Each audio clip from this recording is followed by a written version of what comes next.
أعوذ بالله من الشيطان الرجيم بسم الله الرحمن الرحيم إن الحمد لله نحمده ونستعينه ونستغفره ونعوذ بالله من شرور أنفسنا وسيئات أعمالنا من يهده الله فلا مضل له ومن يضلل فلا هادي له وأشهد أن لا إله إلا الله وحده لا شريك له وأشهد أن محمدا عبده ورسوله اللهم صل على محمد وعلى آل محمد كما صليت على إبراهيم وعلى آل إبراهيم إنك حميد مجيد اللهم بارك على محمد وعلى آل محمد كما باركت على إبراهيم وعلى آل إبراهيم إنك حميد مجيد أما بعد فالمدريمي تقول الله تمهدروار salavatet dhe selamin qofshin mbi pejgamberin sallallahu alajhi wasallam, familjen e tij, shokët e tij, të gjithë ata të cilët e ndjekin dhe do të vazhdojnë ta ndjekin deri në ditën e gjykimit.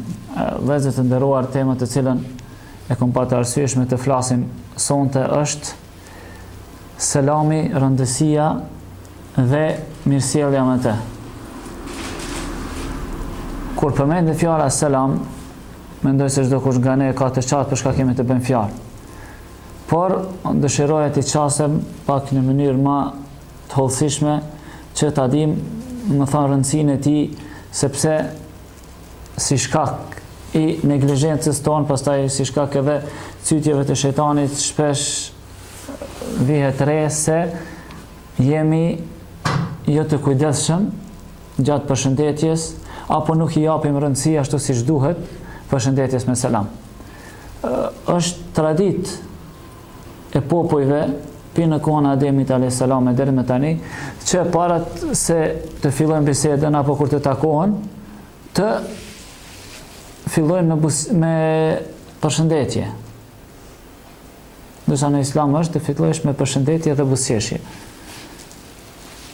Është tradit që çdo njeri kur të takohet me tjetrin, dhe kjo është nga natyrshmëria e tyre, të përshëndetet njëri me tjetrin. Edhe mua ky është shkaku, edhe pse kanë lind shumë përshëndetje. Prandaj hasim vetëm në gjuhën tonë, kemi shumë përshëndetje, më thonë çka janë në gjuhën shqipe, por gjithashtu kemi edhe përshëndetje të cilat kanë depërtuar nga gjuhët e huaja. Të cilat a thua vallë nuk vrejen re fare, por vetëm kur është çështja e selamit, bëhet, domethënë një bum edhe bëhet kundërshtim nga pretenduesit shqiptar, të themi, edhe pse në realitet ato janë anti-islamistë, ajo, domethënë mbrojtës të kombit. Sidoqoftë, Allah e madhruar duke e ditë natyrshmërinë e njeriut dhe nevojën e tij për ta përshëndetur njëri tjetrin,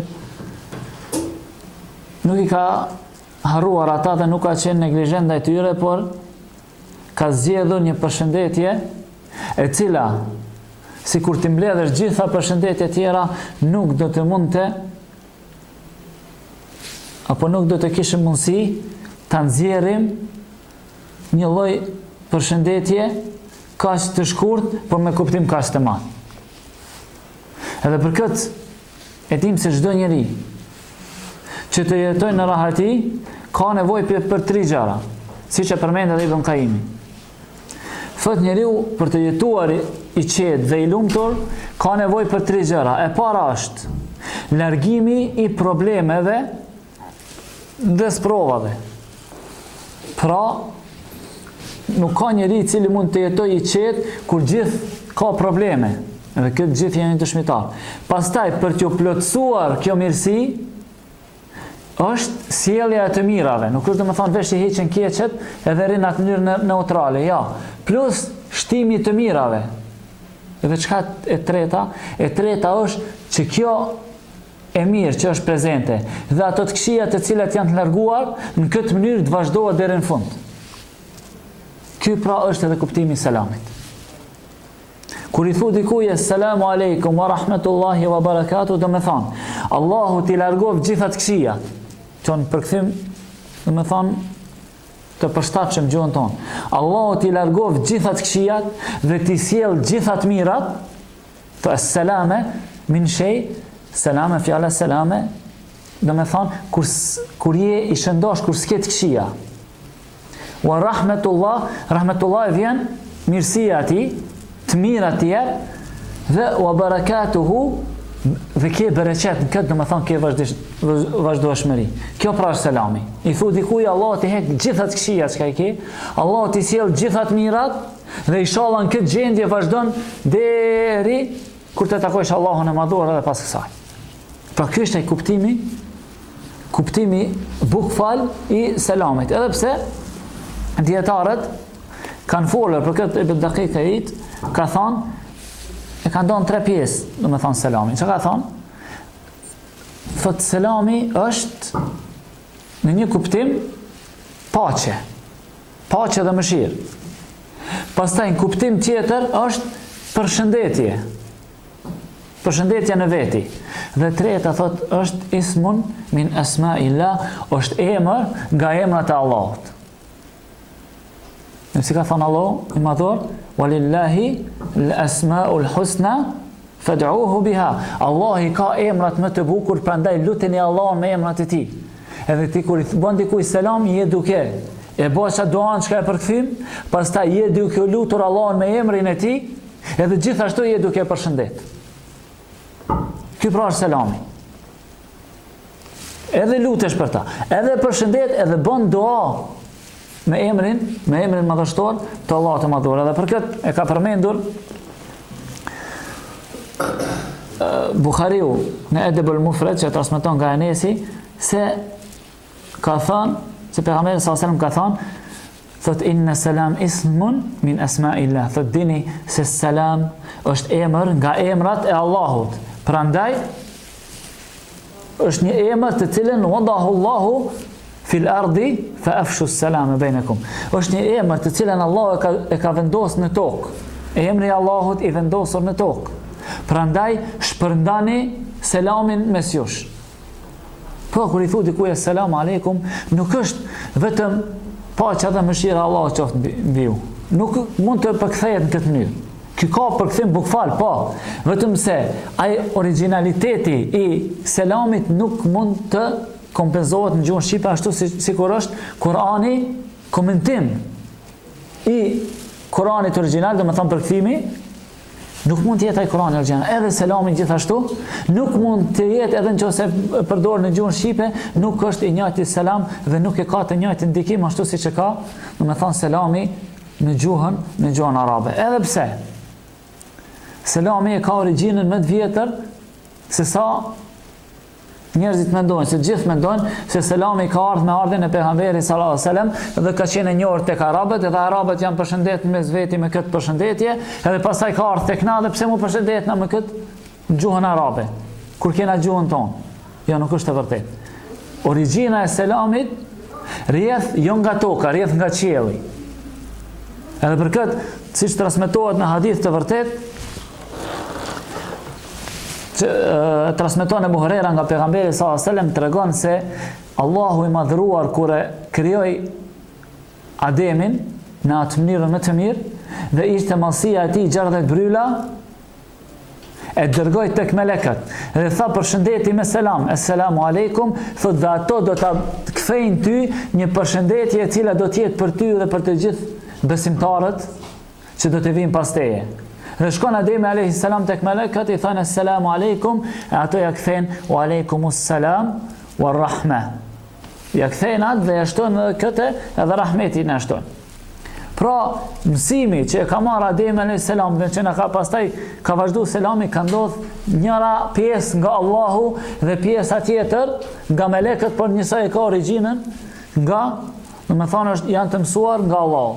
Pra, origjina e selamit rrjedh direkt në qiell nga Allahu i madhruar, njëra pjesë nëpërmjet Ademit dhe tjetra, domethënë na ka ardhur nëpërmjet melekëve. Edhe është përshëndetje universale, e cila është përdorur nga atëherë deri më sot. Dhe nuk është përshëndetje arabe. Se arabët kanë pas përshëndetjet e veta, kanë thënë sabah al khair, anam sabahak, anam masak, kështu me radhë, kanë pas sikur ne, mirëmëngjes, mëngjesi i begatshëm, mbrëmje e begatshme e kështu me radhë, por Islami ka ardhur dhe i ka urdhëruar muslimanët, si do ta shihni me vonë inshallah, që të zëvendësojnë të përshëndetje me selam.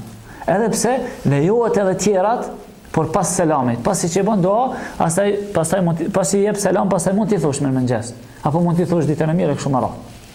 Se përket qëllimit të selamit, përveç duas, të cilën e paraqitën në fillim kuptimin e tij, ka edhe disa qëllime tjera dhe ka një përfitim si individual ashtu edhe kolektiv. Pra, nëpërmjet selamit njeriu ofrohet me shoqërinë ku jeton. Edhe këtë do ta shihni në hadithin e pejgamberit sallallahu alajhi wasallam. Njeriu nëpërmjet selamit jep sinjal nga zemra e tij në zemrën e atij tjetrit se unë edhe ti jemi në paqë. Dhe ti je i sigurt nga unë dhe unë jam i sigurt nga ti. Dhe ti je i qetë nga unë dhe unë jam i sigurt dhe i qetë nga ti. Gjë që nuk ndodh me përshëndetje tjera. Kur i thu dikujt mirëmëngjes, nuk do me thonë se ti nuk do t'i bësh ndonjë kurth atij, apo nuk do t'i bësh ndonjë mashtrim atij e kështu me radhë. Ndërsa kur i thuaj selam aleikum, ti ke dhënë besë se ai do të jetë i qetë nga ti, edhe ai nuk do të ketë asnjë farë problemi nga ti. Kjo është e para. E dyta, largon hasedin. Kur ti i thu dikujt selam aleikum, paqja, mëshira, mirësia e Allahut qofshin mbi ty dhe vazhdofshin këto mirësia dhe të largoshin gjitha të këqijat, ti bën dua për atë. Dhe automatikisht e mbet hasedin i cili gjendet mbretësinë e çdo njeriu. Tjetër është, e shton dashurinë, siç e përmendën, dashurinë ndërmjet njerëzve, ndërmjet besimtarëve, edhe ndërmjet shoqërisë ku jeton. Edhe për këtë thot pejgamberi sallallahu alaihi wasallam, në hadithin që transmeton Abu Huraira, thot la tadkhulul jannata hatta tu'minu. Thot nuk do të hyni në xhenet derisa të mos besoni. Wala tu'minu hatta tahabu. Dhe nuk do të besoni si duhet derisa nuk do të duheni ndërmjet vete. Pra, që tham? Selami shton dashurinë. E dashuria çka bën? E shton besimin, e besimi çka bën? Shpihen në xhenet. Thot pejgamberi sallallahu alajhi wasallam, "Awala adullukum ala shay'in idha fa'altumu tahabbtum?" Qala afshu as-salama bainakum. Thot pejgamberi sallallahu alajhi wasallam, "A dëshironi që unë juve që tregoj një gjë të cilën nëse ju e bëni, do t'ju shtohet dashuria ndërmjet juve." Çka është ajo Rasulullah? Si më shtu dashurinë? Ka thonë pejgamberi sallallahu alajhi wasallam me sen shumë të lehtë, ka thonë shpërndani selamin mes juve. Shpërndani selamin mes juve, do të rritet dashuria ndërmjet juve. Do të rritet dashuria në familje, do të rritet dashuria në shoqëri, do të rritet dashuria popullatin e gjarë kështu me radhë, nëse besimtarët, nëse muslimanët e shpërndajnë selamin këtë urdhër të pejgamberit sallallahu alaihi wasallam. Allahu i madhruar ka përmendur në Kur'an, thot ja ayyuhalladhina amanu, thot o ju që keni besuar, thot la tadkhulu buyutan ghayra buyutikum hatta tasta'nisu. Mos hyni në shtëpitë e tjerëve. Mos hyni në shtëpitë e tjerëve përveç shtëpisë tuaj pa leje. Thot dhe pasi të merrni leje, wa tusallimu ala ahliha. Dhe pastaj të merrni leje, mos hyni pa i përshëndet me selam banorët e atij vendit, asaj shtëpie apo antarët e asaj familje. Mos hyni brenda. Pastaj thot dhalikum khairun lakum la'allakum tadhakkarun. Kjo është më hajër për juve, kjo është mirësinë e juve që se ndaleni edhe mendoni. Çdo kush nga ne, pasi që e kuptoi realitetin e selamit, mund dal pak me mendu, e shef se ti kur shkon në shtëpinë e tjetrit me leje dhe jep selam, ja bën qartë atij se unë çka kom ardh, jam një person i cili ta kom dhënë besën se ti i qet nga unë dhe nuk do të vi asnjë problem. Për këtë Allah thot kjo është më mirë për juve nëse ndalen edhe mendoni. Edhe ti shkon dikon të njëtë natës, dytë natës, dikush ka problem. Edhe ti bjen derës, e thot kush është, i thot unë jam. Ai del me njëherë me arë. Mendon se është ai personi me cilin ka problem. Ose qetri vjen nuk përshëndet, do dhe kundërta. Ndërsa kur jep selam, flasin për besimtarët, ajo vetëm fjalën selam si selam duke mos e ditur kuptimin dhe se është premtim, atëherë Allahu thot, kjo është më mirë për juve nëse mendoni, është më mirë për juve, po është edhe më mirë për familjen të cilën me thonë shkoni e kështu me radhë. Gjithashtu Allah i madhruar e ka përmend se banorët e xhennetit përshëndesin me selam. Dhe do tjetë përveçse në dunja që ka thamë, origjina nga qielli përsëri do të kthehet atje. Dhe përsëri do të kthehet në xhenet. Ku dhe ka qenë në fillim? Dawahum fiha subhanaka Allahumma bihamdik wa tahiyatuhum fiha salam. Allah thot, ato bojnë lutje dhe e madhrojnë Allahun dhe falenderojnë atë dhe përshëndetja atyre është, kush është? Është selam. Pra dhe banorët e xhenetit, përshëndetjet e tyre e kanë selamin. Gjithashtu transmeton Muslimi nga Abu Huraira se thot pejgamberi sallallahu alaihi wasallam, haqqul muslimi ala al muslimi sitta. Thot muslimani ndaj muslimanit i ka 6 borxhe. Çdo besimtar, unë ti ai tjetri i kemi 6 obligime ndaj të tjerëve. I kemi 6 borxhe ndaj besimtarëve të tjerë, të cilët jemi të obliguar të përmbushim ata. Ebu Huraira, duke parë rëndësinë e hakut, se është hak, dhe më thonë për hak do të përgjigjesh, thot ma hunne ja Rasul Allah, ka thonë oj dërguari Allah, cilat janë ato 6? Çfarë obligime komun ndaj çdo besimtarin? Thot pejgamberi sallallahu alaihi wasallam, idha laqaitahu fasallim alayh. Kur ta shefsh besimtarin, e ke hak, e ke obligim, jo të pëlqyeshme, hak e ke, obligim e ke që t'i japsh selam. Mirë të mendon, e ke obligim që kur ta shefsh besimtarin, muslimanin, t'i japsh selam. Cilin musliman do të kallëzojmë pak më vonë. E dyta, thot o idha da'aka fa'jibhu. Nëse thret ndonjë gosti, nëse thret për ndonjë ndihmë, nëse thret për diçka, përgjigju. Ta kemi parasysh se të obligimet janë sipas mundësive. Nëse njeriu është i pamundshëm për ta kryer atë obligim, ai nuk ka gjëna në të. Flasim për njeriu nëse ka mundësi.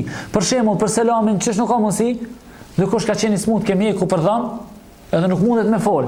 Kalon pranë besimtarit, nuk i jep selam. A ka mëkat? Nuk ka. Ose dikush është në udhtim, e thret dikush në gosti, nuk ka mundësi me prezantu. A ka mëkat? Nuk ka mëkat. E treta thot pejgamberi sallallahu alajhi wasallam, idha tansahaka fansah lahu. Thot nëse ai kërkon që ti ta këshillosh, këshilloj atë. Të vjen këti thot Allah, këshillon për hir të Allahut, këshilloj atë për hir të Allahut. Gjithashtu, thot pejgamberi sallallahu alajhi wasallam, o idha atase, thot nëse ai të shtin, fa hamidallah dhe thot alhamdulillah, ktheja duan dhe thuaj yerhamukallah. Edhe kjo është obligim. Gjithashtu, tjetër është, o idha marida, fa'idhu, nëse smuhet, shko vizitoje. Dhe i ke obligim për shku për ta vizitu. O idha mate, fattabi'hu, thot edhe nëse vdes, ti pasoja xhenazën e tij. Shko falja xhenazën dhe pasoja xhenazën e tij dhe kjo është obligimi i çdo muslimani ndaj muslimanit. E cila është në renditje e para? E para në renditje ishte thimi i selamit. Dhe këtë ka një keq kuptim çdo herë se ne i japim selam vetëm atyre që i njohim. Vetëm një besimtar që e njeh i jep selam. Ndërsa të tjerëve që janë musliman nuk i përshëndet me selam. Dhe për këtë ka paralajmëruar pejgamberi sallallahu alaihi wasallam. Edhe këtë e transmeton Abdullah ibn Umar ibn As, që e ka pyet pejgamberi sallallahu alaihi wasallam, ja Rasulullah, ayul islami khair? Ka thënë ja Rasulullah, cili është islami më i mirë? Ka thënë islami më i mirë është an tut'im at-ta'am. Thot është që ti ndihmosh fukarave me ushqim, ti ushqesh fukarat, wa taqra as-salam ala man araft wa man lam ta'rif. Thot dhe ti japsh selam atij që cilin e njeh dhe atë të cilin nuk e njeh. Gjithashtu ka treguar pejgamberi sallallahu alaihi wasallam në hadithin që transmeton Abdullah ibn Mesudi dhe ka shënuar Ahmedin në librin e tij, pejgamberi sallallahu alaihi wasallam ka thënë, dhe nga shenjat e kiametit është që ti i jepet selam atyre njerëzve që i njohim. Nga shenjat e kiametit është an yusallima ar-rajul la yusallimu illa lima'rifa, që njeriu të jap selam dhe nuk ka dhënë selam vetëm se e ka njohur filanin. Ndërsa me islam është të jep selam atij që ka njeh edhe atij që nuk e njeh. Çdo kush që është besimtar, jemi të obliguar të japim selam. Kjo të ndal pak dhe të bën të mendosh. E pam se është obligim të jepet selam besimtarit, dhe është hak i muslimanit dhe muslimanit. Gjithashtu është për shenjave të kiametit që të jepsh selam vetëm atyre që ka i njeh. Pra s'ban, duhet më të mirit islam. Pi islamit plot është të japsh gjithve, s'është vallë puna atyre të cilët kalojnë para besimtarve dhe ruhen që me qëllim të mos i japin selam. Si është puna atyre të cilët kalon besimtari pranë besimtarit edhe ul kokën që mos ta përshëndes me selam. Dhe si është puna atyre të cilët kur e shef se vjen një besimtar del në anë tjetër të rrugës dhe nuk e përshëndet me selam. Dhe si është puna atyre të cilët kalon besimtari para besimtarit dhe përshëndet me përshëndetje mirdita, apo përshëndetja o lodhe dhe nuk e përshëndet me selam. Kur pastaj ankohemi për gjendjen tonë, jo vallahi duhet ankohemi për vetëm se kemi sjell këtë gjendje. Allah e madhruar dhe pejgamberit kanë obliguar që muslimanëve të japësh selam, dhe pejgamberi sallallahu alajhi wasallam ka këshilluar që të rritet dashuria muslimani. Në hadithin që ka ardhur Aisha tregon për një send shumë e rëndësi.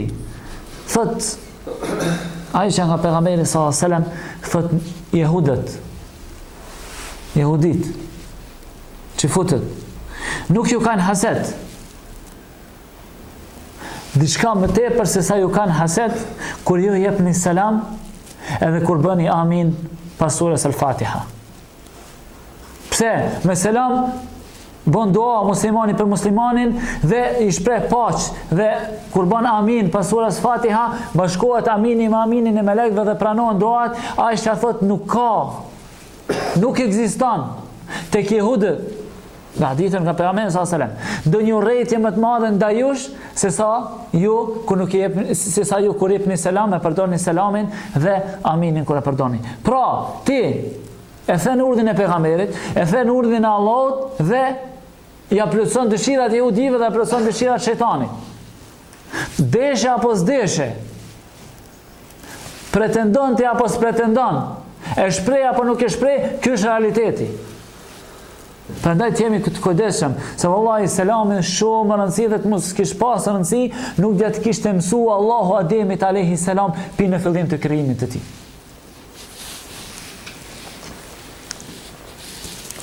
Përveç kësaj, selami, përveç se është si përshëndetje dhe doa ndaj njëri tjetrit, ka edhe shpërblim të veçantë.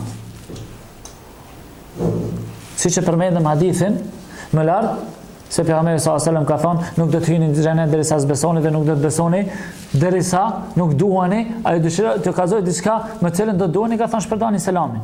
Pra selami është shkak, një prej shkaqeve i hyrjes në xhenet. Dhe ka shpërblim të madh për besimtarin se sa ta fitojë xhenetin. Dhe këtë me premtimin e pejgamberit sallallahu alaihi wasallam. Gjithashtu ka ardhur tregohet raste nga sahabët që ja kanë ditë vlerën. Për shembull, është Abdullah ibn Omeri ka dalë nëpër tregjet e Medinës, i ka ra tregut, pin fillim deri në fund nuk ka ble asgjë, vetëm si ka përshëndet njerëzit me selam. Më thonë hadithin që e tregon Ibrahim Hussein, gjithashtu ka ardhur se pejgamberi sallallahu alajhi wasallam ka qenë duke qëndruar. Një njeri vjen tek pejgamberi sallallahu alajhi wasallam e thotë selamu alejk.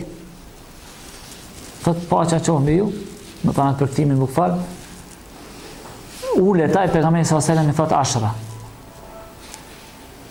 Pastaj vjen një tjetër thotë selamu alejkum wa rahmatullah.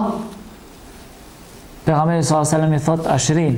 Më thonë parit i ka thonë 10, dytit i thotë 20, vjen i treti i thotë assalamu alaikum wa rahmatullahi wa barakatuh, pejgamberi sallallahu alajhi wasallam i thotë 30, i thotë 30.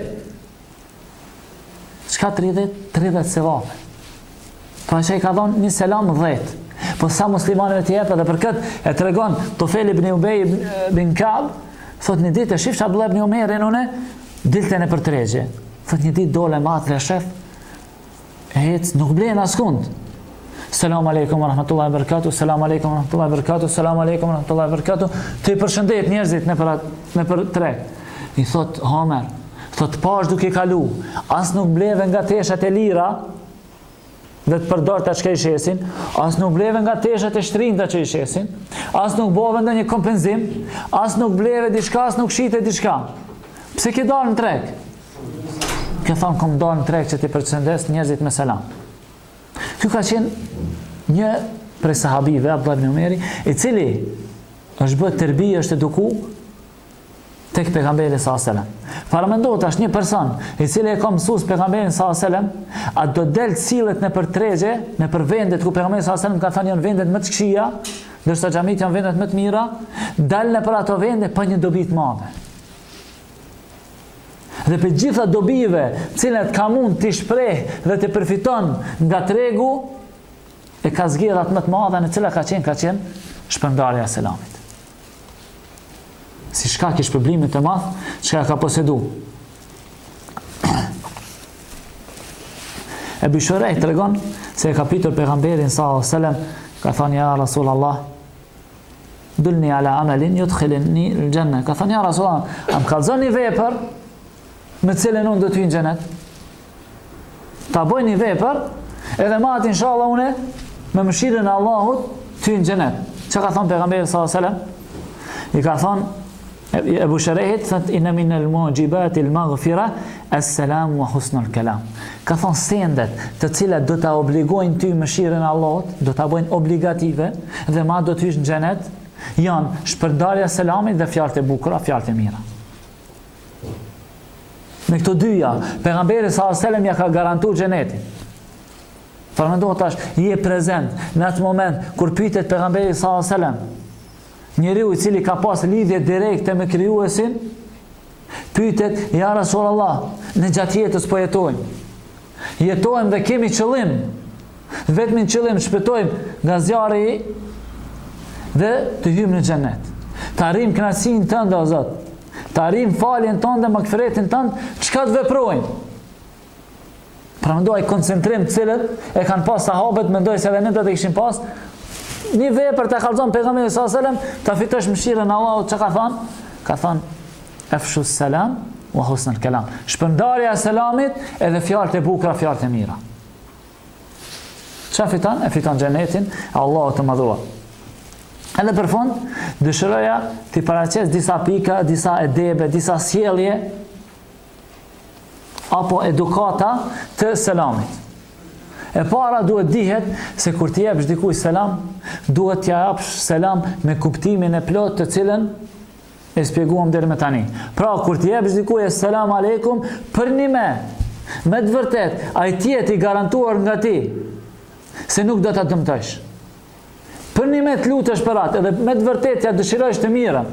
Se në qofë se ti i thua selam aleikum, dhe pastaj në anën tjetër e bën gibet, në anën tjetër e tradhton, në anën tjetër e mashtron, në anën tjetër, në me thonë, për te kesh ban, atëherë, kjo është mashtrim. Përveç se i kish frizu përshëndetjen islame, si mashtrim, është mëkatin edhe më i madh, se edhe e ki mashtru. Pra të mashtrosh në emër të fesë është mëkati më i madh se sa të mashtrosh kështu. Se dikush vjen të lyp, një lyps të lyp dhe thot më duhet për djalin të çoj spital. Ka gënjë, ka mëkat. A më kur të bon bejnë Allahun, pasha Allahun, vallahi për një me e kom Allahi pasha Koranin, në që se gënjën, kjo është më i madh, se është në emër të fesë. Edhe kjo është, kur jep ti dikuj selam dhe pastaj e mashtron, e ke mëkatin më të madh se sa ta mashtrosh. Pse? Ke paraqit një perde, një mbrojtëse që tjerët mendojnë për ty mirë, ndërsa fatkeqësisht ti nga mbrapa vepron keq. E dyta është të kthehet selami njësoj. Ose më mirë. Për këtë Allah e madhuar thot në Kur'an, në surën Nisa ayeti 86, "Wa idha hayyitum bi tahiyatin", thot nëse ju përshëndeteni me ndonjë përshëndetje, fahayyu bi ahsani minha aw rudduha, për ktheni këtë përshëndetje me përshëndetje më të mirë. Ose nëse s'keni mundësi, atëherë ktheni të njëjtën.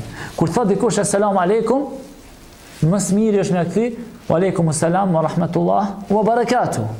Ose assalamu aleikum wa rahmatullah. Ose ktheje wa aleikum assalam. Nështë ajo e para ka 30, e dyta 20, kjo e fundit ka 10 sevape. Pika tjetër që lidhet me këtë është vendi apo pozita kush kuj duhet të jep selam. Përshemi këta është një grup këtu dhe hyn dikush. A duhet ne të japim atij selam apo ai duhet neve? Apo është një njeri këtu dhe njëri hyn, a duhet ky të jap selam atij apo ai këtij e kështu me radhë? Këtë ka bërë qartë pejgamberi sallallahu alajhi wasallam, siç na ka bërë qartë çdo gjë tjetër, çdo hollësi tjetër në Islam. Thot pejgamberi sallallahu alajhi wasallam në hadithin që e transmeton Musliu, yusallimu ar-rakib ala al-mashi wal-mashi ala al-qa'id wal-qalil ala al-kathir. Thot i jep selam ai i cili është në mjetin e udhëtimit, atij që është në kamp. Nëse ti je në mjetin e udhëtimit, në kar, në vetur, në deve, pa marrë parasysh, sunet është ti mi dhanë selam atij që është duke ecë në kam. Dhe ai që është duke ecë në kam dhe kalon pranë një personi i cili është i ulur, sunet është që ai që është në kam të jep selam atij që është ulur. Dhe nëse ti kalon pranë një grupi ku janë 3-4 veta, është sunet që ti të fillosh me selam. Dhe ato të ta kthejnë selamin. Apo ju jeni 4-5 veta, ato janë 10, ai grupi më i vogël i jep selam atij grupit më të madh. Gjithashtu, i riu i jep selam më të moshuarit. Gjithashtu, ai i cili hyn në një mexhlis i jep selam atyre që janë prezent, ndërsa ato ja kthejnë edhe kështu me radhë. Pikë tjetër është, sunet është që njeriu kur të hyjë në shtëpi, pasi të hyjë, me thonë që dini me bismillah, me duan e hyrjes, të jep selam.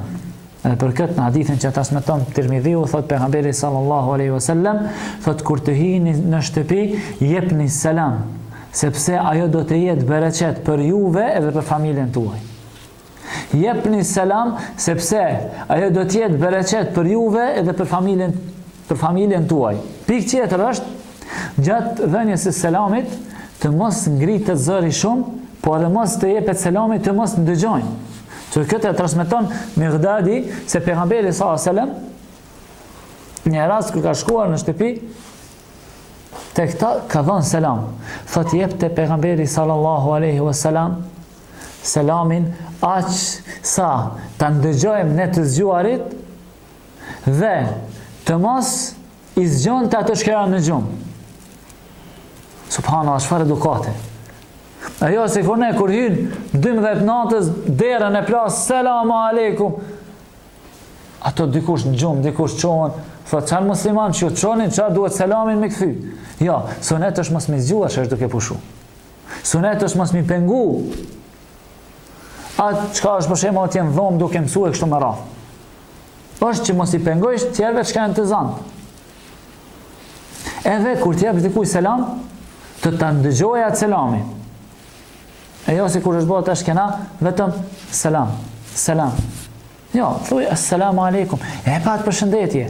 Ke ko, me bo, muhabet gjithë ditë, nuk ke ko, mi thonë selamin, plot. Të ashtu lind një pytje. Kuj duhet të japim selam?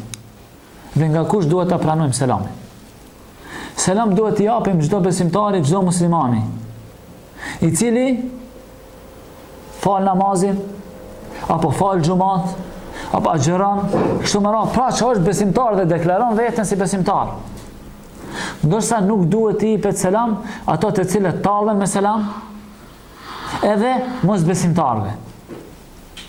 Mos besimtarve nuk lejohet të fillohet me selam. Mirë, nëse një mos besimtar të jep selam, një maqedon, një i huaj të jep selam, a lejohet i kthehet selami apo nuk i lejohet? Këtë në dy raste. Nëse ai ka për qëllim të tallet dhe vrehet, jo para gjykim. Se njerëzit tek ne mendojnë se çdo send është tallje. Jo, nuk lejohet para gjykimit. Nëse dikush përshëndet assalamu alaikum, lejohet ja kthesh dhe këtë me argument thot edhe nëse përshëndetini me selam, ktheni atë, ç'ka ardhur në ajet. Pra, nëse thot dikush selam aleikum, lejohet i thush aleikum selam. Jo muslimanit. E nëse ai bën, domethënë tallje, apo thot diçka tjetër siç i thon pejgamberi sa selam assalamu aleikum, vdekja qoftë mbi ty, atëherë i thua aleikum. Nëse ta kthen normal, thuaj aleikum assalam. Tjetër, përshëndetja e grave me selam. A lejohet burrit ta përshëndet, gruan që nuk e ka mahrem me selam, dhe a lejohet gruas ta përshëndet burrin që se ka mahrem me selam, dietarët me thonë përgjithësi e kanë leju që gruaja ta fillon me selam, pastaj burrit ja kthej, nëse nuk ka fitne aty. Nëse nuk ka fitne, dhe një grup tjetër, me thonë grupi konsiderueshëm, e kanë leju që edhe burrit të fillon me selam, por me kusht që të mos ketë fitne. Dhe mos ketë prapavi. Se doherë rinia dalin dhe me qëllim përshëndet me selam që ta shfrytëzojnë si urë kaluese deri në arrimin e qëllimit. Jo, nëse s'ka pik fitne, edhe nëse nuk ka, domethënë ndonjë qëllim msheft pas kësaj, atëherë lejohet. Përkundrazi nuk lejohet. Pse? Se në Islam e dini është diçka se do të dhëraja është ka bariera. Në Islam i vendon bariera që mos të mrish atje në fund. Ka në fund homner. Islami nuk të kalon këtë. S'te atje në fund nalo. Jo, të ka bo bariera. Thot edhe selamin mos e jep nëse mendon se ka me çu diçka keq. Edhe kjo është ajo fjala çka ples nuk kanë ditë me shpjegu, po si kanë thënë ik pise vapit më bish në gjina. E kjo është ajo. Nëse ti tenton me selam aleikum, një përshëndetje, ke qëllim tjetër, apo ndodh fitne, atëherë lene. Edhe ky është domethënë mendimi të cilën e kanë thënë dietarët edhe shpjegimi që ka ardhur nga ta.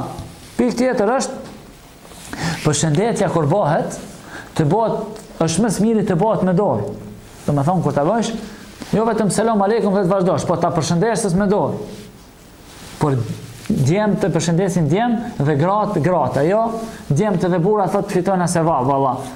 Selam aleikum, se pejgamberi sallallahu alajhi wasallam ka thonë nuk përshëndesin dhe besimtar, vetëm se kur do t'i ndajnë durt, mëkatet, domethënë do të jenë të pastruar nga mëkatet, thot hajti pastrojnë xhenat. Jo, kjo ndodh, kjo të lejohet vetëm me mahrem, me nanën, motrën, tezen, vajzën, kështu me radhë gruan, edhe lejohet meshkujt me meshkuj, gratë me gratë.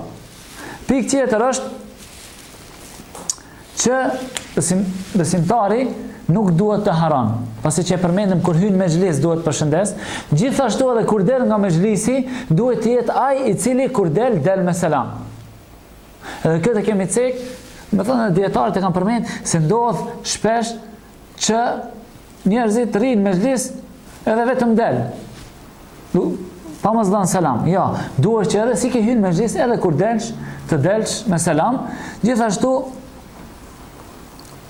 është e pëlqyeshme edhe për fund që besimtari, qoftë është duke ecur me një besimtar, edhe ndodh një pengesë në rrugë.